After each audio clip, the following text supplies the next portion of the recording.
había contado, según yo, o sea, con Matilde Obregón contó el día que falleció su hijo Julián, pero creo que aquí con la señora Diana Gallardo, en un podcast de una mujer muy exitosa de Los Ángeles, habló de una manera mucho más profunda del día, o sea, desmenuzó más el día que encontró a su hijo fallecido.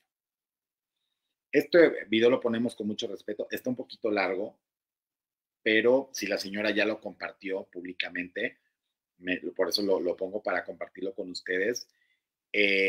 Por ahí dice que Marco Chacón hasta le tuvo que mentir a ella, le tuvo que mentir a ella.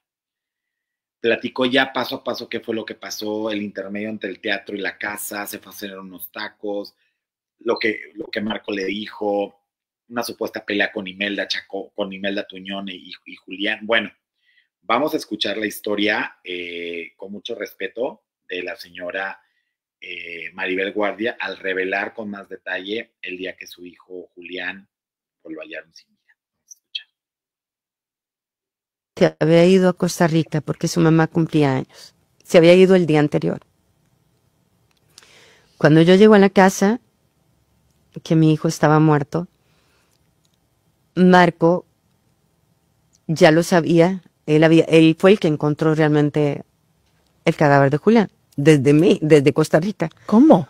Porque ese domingo, cuando yo me levanto, Julián tenía un cuarto en la parte de abajo de la casa, pero Imelda, es que es un enredo. El cuarto de Julián y Imelda era arriba, pero Julián tenía un cuarto abajo también, para ver televisión y videojuegos. O sea, todos vivían en la misma casa. Sí, en la misma casa. Ok. El bebé, desde que nació, vive conmigo, José Julián. Y Julián y Imelda. Entonces, cuando yo llego el sábado en la noche del teatro, yo le toco la puerta a Julián del cuarto de abajo. Estaba la luz apagada, no me contesta. Entonces, cuando yo subo las escaleras, dije, seguro está con la esposa en el cuarto, ¿no? Entonces ya me meto a mi cuarto a dormir. Y el día siguiente que me despierto, le toco la puerta a la mamá de mi nieto. Y le digo, ¿y Julián? Y me dijo, no, tía, está abajo, pero no lo despierte porque no durmió bien. Le digo, pero es que ya es tarde. Me dijo, sí, pero está muy cansado, mejor no lo despiertes. Yo salía para el teatro, los domingos tengo función a las 5 de la tarde, entonces salgo como 2:30 de la tarde. Pero cuando yo me fui preocupada y le hablo a Marco a Costa Rica, le digo, Marco, fíjate que me voy preocupada porque Julián está dormido y es muy tarde. Entonces me dijo, no te preocupes, vete tranquila al teatro y yo voy a hacer que lo despierten. Me voy para el teatro. Y en todo ese tiempo, Marco habla con la esposa de mi hijo y le dice, oye, ve a tocarle la puerta a Julián y despiértalo. Sí. Porque ya es tarde. Entonces ella va y le toca, no le contesta, y Marco le dice, no, insiste. Y por la parte de atrás, por mi cuarto, se entraba también a ese cuarto donde estaba Julián. Entonces Marco le dice, ve y te metes ahí, abre la puerta. Y entonces abre la puerta y le dice, es que está dormido, despiértalo. Entonces ya va y lo despierta, no reacciona. Dice Marco, pero tócalo, agarra un espejo, a ver si respira. Y ahí es donde pasa todo. Entonces Marco desde allá le dice a ella lo que tienen que hacer. Ahí es donde ella piensa que él no está bien y llama al 911 y entonces llegan paramédicos y también llega la policía, porque cuando haces una llamada así, llegan paramédicos y también llega la policía. Toda la casa se llenó de policías y ahí Marco desde lejos, yo sin saber nada, a mí nadie me dice nada, hasta la noche que yo llego a la casa. Pero así fue que Marco no estaba. Bueno, te cuento todo esto porque sí, porque cuando yo llego y encuentro a mi hijo muerto, y yo me vuelvo loca. O sea, tú llegas y ya lo encuentras muerto, no te dijo nada Marco. Marco ni nadie. Cuando íbamos en el carro, sí. Marco me habla al teatro. Yo ese día una sobrina se viene conmigo. Yo tengo una sobrina que también vive en la casa conmigo. Y ella me acompaña porque como Marco no estaba en México, sí, ella me iba a llevar y a traer del teatro y los domingos no tengo chofer. Y entonces, cuando yo estoy en el teatro, Marco me llama y me dice, por favor no te vayas a la casa. Le digo, ¿por qué? Dice, vete a cenar, vete a comer unos tacos, porque Julián y Imelda se pelearon. Ese fue el cuento que me metió. Y todo él lo hace para que yo no vaya a la casa y no me encuentre a la policía y todo lo que había en la casa. Yo me voy a comer un taco. Yo me acuerdo que cuando yo me trato de comer el taco no me pasaba y estaba preocupada. No sé, algo me pasaba por mi mente. Ay, Dios mío, ¿qué habrá pasado? Qué raro, ¿cómo que se pelearon, no? Y en algún momento le hago, ¿pero qué pasa? Pero me dice, no, quédate, por favor, espérate un momento. Y en algún momento me dice, no, ya te puedes ir.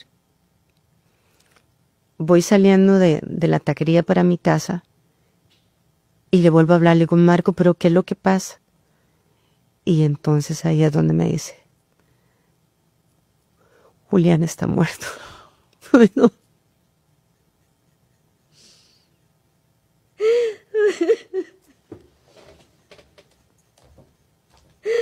Ay, perdón.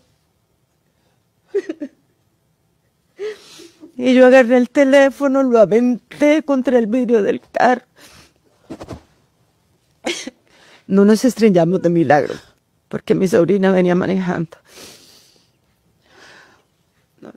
Y ya de ahí fue cuando llegué a mi casa, y a la media hora que llegué ya estaba toda la prensa en la esquina de mi casa. Y ya de ahí fue entrar al cuarto y encontrarme a mi hijo. Ay, pero entonces, todo esto te lo contaba porque yo no sabía qué hacer. Yo no sabía qué hacer. O sea, era mi hijo muerto, la prensa en la esquina. Yo me sentía invadida en mi dolor, en mi privacidad. Y estaba, pues, en un estado de shock. Porque no sabes qué hacer, no sabes qué decisión tomar. Yo creo que yo debí haber mandado a mi hijo a que le hicieran estudios, ya sabes. Sí. Pero Marco no estaba y yo no sabía qué hacer. A la que le dije fue a la esposa de mi hijo. Le digo, ¿qué hacemos? Yo tenía miedo de salir con el cadáver y que toda la prensa me siguiera y que yo fuera ahí. Ya sabes, eso es un circo. Literalmente es un circo. Y entonces yo dije, no, yo quiero incinerarlo. Pero le pregunté también a la esposa de mi hijo. Le digo, ¿te parece? Me dice, sí. Entonces dije, bueno, pues no tenía quien me aconsejara, ¿sabes? Y entonces ahí fue cuando yo ni siquiera lo acompañé a que lo incinerara. Yo no podía. Yo hubiera podido tal vez sola, pero con la prensa persiguiéndome, todo eran 40 medios en la reja el lugar donde me incineraron está a la vuelta de mi casa. Pero así fue, amiga. Son historias muy, muy dolorosas. Ya bueno, Marco no estaba y Marco siempre es como mi ángel de la guardia. Yo sé que él tal vez me hubiera aconsejado. No, y acompañado. Sí. Y Lo hubiéramos apoyado. hecho entre los dos, ¿no? Y él en lo que se regresaba de Costa Rica y todo. Pero ahí es donde decidí incinerar a mi niño. Bueno, pues ahí está la situación. Obviamente una situación muy triste. Yo entiendo que la señora Maribel se quiebre al momento de revivirla, de contarla otra vez. Y es muy respetado y se entiende el dolor de la señora. Aquí lo único es que sí me llama la atención que el que actuó y a distancia de cómo se hicieran las cosas, pues fue Marco Chacón. O sea, la señora, obviamente, y tiene toda la lógica del mundo, perdió la cabeza, doña Maribel. Al saber que su hijo estaba muerto, por supuesto, que hizo que perdiera la cabeza. Totalmente de acuerdo y es muy entendible, pero pues una vez más con esto confirmamos que aquí la mano que mece la cuna y el que toma todas las decisiones y tiene la cabeza más fría, que a ver, que tampoco es crítica. Siempre tiene que haber uno con la cabeza fría cuando pasan ese tipo de cosas para saber qué hacer.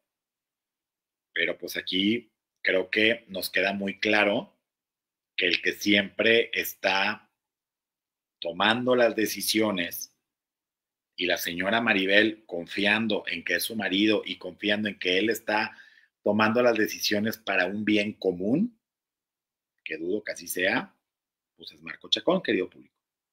Ya aquí queda muy claro quién es el que, y eso que estaba a distancia. Vete a comer a los tacos, que entiendo eso, seguramente, pues sí, Maribel es una figura pública y Marco a lo mejor pensó en protegerla, que del impacto, estoy de acuerdo, pero para que vean que Marco Chacón tiene la cabeza más fría de lo que pensamos. Y yo, por lo que puedo ver aquí, creo que ya Julián llevaba algunas horas de muerto. Sinceramente, sí creo que ya llevaba algunas horas de muerto.